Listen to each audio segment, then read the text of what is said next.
what does online censorship look like in China today? Look, where it is today, I'll wind back to where it was kind of in the Great Firewall era, because we moved way beyond that, right? So at one point, you had ideas of keyword filtering. You can't type certain words into a search engine. Host names, where certain websites would be blocked when you tried to find how to connect to them on the internet. Pretty simple. That was the area where kind of Cisco powered a lot of this censorship, unfortunately. So we have a history there already from the earliest days of American companies, just having another customer, right? Mm-hmm. The evolution of that then moved into something called like deep packet inspection, where we started building technologies, many funded by the US government and others. US Navy Research Lab created Tor protocol, for instance. Mm. And Tor basically helps secure the internet and get around people breaking it like China was doing. And so through things like Tor and other circumvention technology, activists in China and journalists and anyone really, and were able to get around those basic blocks. Then the cat and mouse game began, where deep packet inspection was used. So instead of just looking at kind of the headers of the information,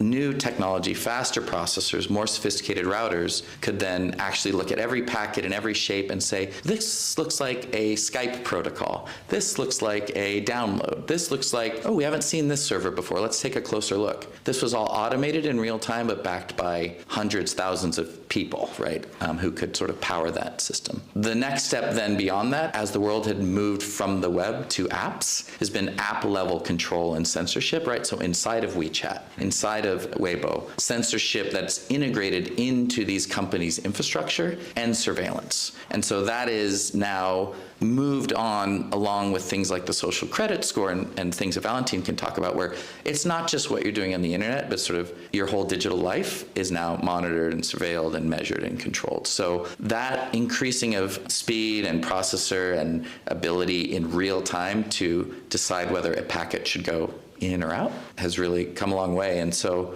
the overriding thing I want you all to feel is the idea of fear, that chilling effect, that now you can't even try to go to a website. You shouldn't install that app on your phone because they'll know you've installed this app. Interesting. So that really, and the gentle nudging towards authoritarianism online that China keeps pushing and pushing and pushing has led people to just be so afraid that they'll just use WeChat and that's it.